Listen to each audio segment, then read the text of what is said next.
আজকে আমি ডাইল ফুরি আর আলুর দম বানাইলাম। ডাইল ফুরিটা বানানোর লাগে প্রথমে আমি এখানে এক কাপ মসুর ডালটা নিলাম। তোমরা যে কোনো ধরনের ডাল দিয়ে ডাইল ফুরিটা বানাইতে পারো, আমি মসুর ডাল দিয়ে বানাইলাম।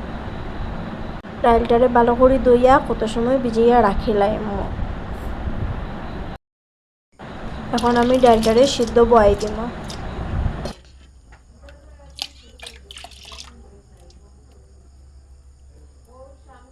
ডালটা সিদ্ধ হওয়ার লাগে এখানে আমি একটু লবণ দিলাম, দিয়া এটারে কাটাকুটি করিয়া এটারে রাখিয়া দিলাম সিদ্ধ হওয়ার লাগে। ডালটা আমার সিদ্ধ হয়ে গেছে, তখন কি সুন্দর ডালটা ফাটা ফাটা হয়ে গেছে। ডালটারে গুটনি দিয়া একটু জাতাইয়া নরম করব। ডালটারে চেনি দিয়া নাড়াচাড়া করিয়া ডালের মধ্যে যে একটা জল আছে এটারে শুকাইলাম পুরা ভালো করিয়া, ডালটারে পুরো শুকাইলাম জর্জরা বানিয়ে। ডালটা দেখো কি সুন্দর শুকাই গেছে। এখন এটারে নামাইয়া একটা বাটির মধ্যে রাখবো ঠান্ডা হওয়ার লাগে। ডালটারে একটা বাটির মধ্যে নামাই লিয়েছি, এখন ডালটা ঠান্ডা হয়ে গেছে। এখন এখানে আমি মাপ মতো লবণ দিয়েছি, হলুদের গুঁড়া দিয়েছি, মরিচের গুঁড়া দিয়েছি, জিরার গুঁড়া দিয়েছি আর লাস্টে একটু গরম মশলা দিয়েছি, দিয়ে এটারে ভালো করে মাখাইলাম। চুলার মধ্যে কড়াইটা বয়াইছি, কড়াইটা বয়াইয়া তেল দিয়েছি গরম হওয়ার লাগিয়া।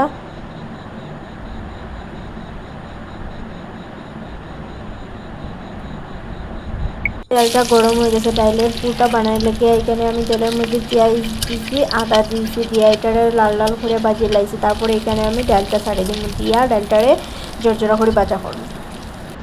ডালটা একটু ভাজা হওয়ার পর এখানে স্বাদ মতো একটু চিনি দিলাইছি, দিয়া একটু ভাজা করে নামাই নিব। আমার ডাইলের ফুডটা রেডি হয়ে গেছে।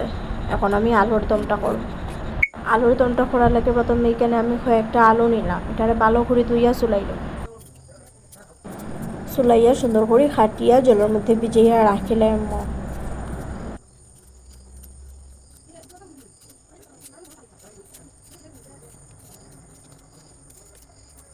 এটা রান্না করার লাগে এখানে একটা মশলা রেডি করবো। দেখো কি দিব আমি দমের মধ্যে।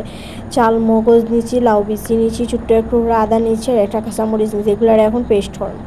আমার পেস্টটা রেডি হয়ে গেছে। এই পেস্টের মধ্যে আমি এখন একটু স্বাদ মতো লবণ দিমু, হলুদের গুঁড়া দিমু, জিরার গুঁড়া দিমু, মরিচের গুঁড়া দিমু, ধনিয়া গুঁড়া দিমু, দিয়ে একটু জল দিয়া নাড়াচাড়া করিয়া ভালো করিয়া মিশাইমু সব মশলারে।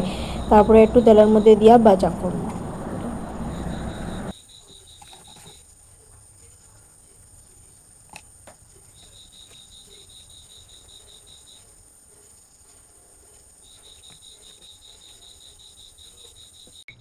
আলুর দমটা রান্না করার লাগে প্রথমে আমি চুলার মধ্যে কড়াইটা গরম হওয়ার পর এখানে তেল দিমু, দিয়া আলুটা দিলাইমু, দিয়া হলুদের গুঁড়া দিমু, স্বাদ মতো লবণ দিমু, দিয়া আলুটারে লাল লাল করে ভাজা করিয়া এটারে নামাইলাম একটা বাটির মধ্যে।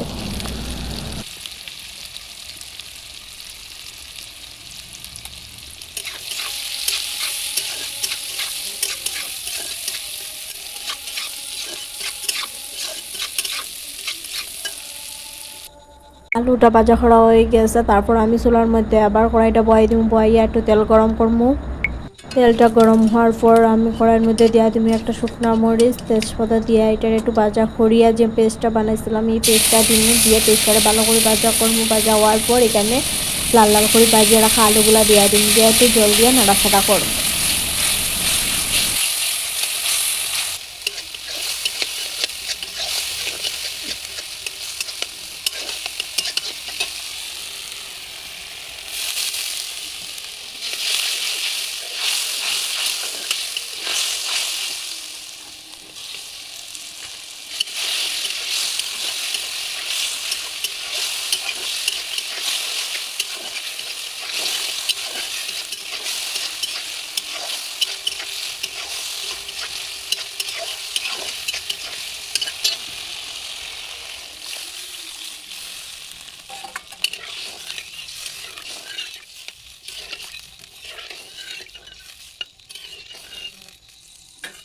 যখন দেখবো তরকারিটা হয়ে গেছে, তরকারিটা ফুটে গেছে, তখন একটু গরম মশলা দিয়া তরকারিটা আবার নাড়াচাড়া করিয়া একটু রাখি দিমু তরকারিটা হওয়ার লাগে। তরকারিটা হওয়ার পর একটা বাটির মধ্যে নামাইলাম।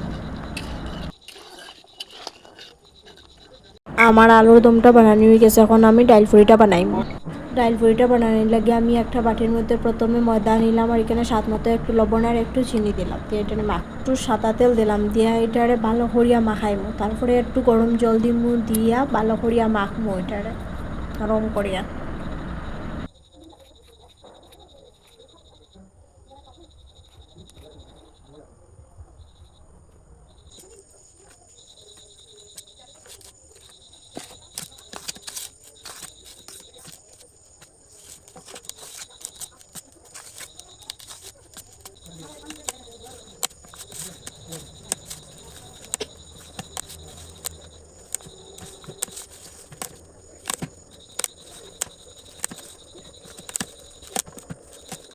আমার এটা মাখানি হয়ে গেছে এখন আমি এটারে 10 থেকে 15 মিনিট ঢাকা রাখিলাম।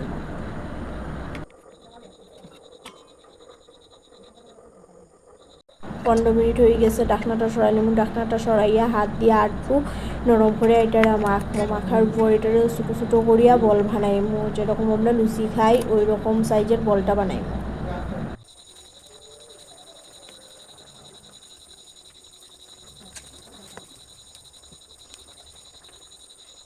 এখানে আমার সবকটি লুচির মতো করিয়া বানানি হয়ে গেছে এখন এটার মধ্যে ডাইলের ফুটটা ঢুকাইয়া লুচির মতো বানাই।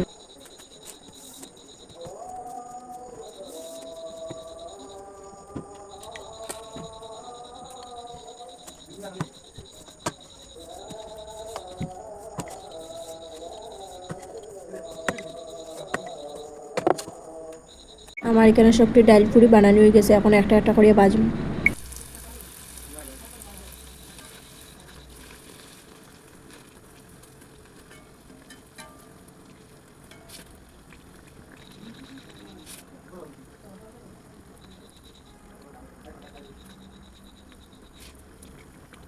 দেখো আমার সব কটা ডাল পুরি ভাজা হয়ে গেছে বাজিয়ে একটা গামলার মধ্যে তুলে রেখে দিচ্ছি আমার ডাল পুরি আর আলুর দম রেডি হয়ে গেছে। আজকের মতো ভিডিওটা এখানেই শেষ করলাম। ভিডিওটা যদি ভালো লাগে তাহলে please like comment share and subscribe করে দিও। সবাই ভালো থাকো সুস্থ থাকো শুভরাত্রি সবাই রে।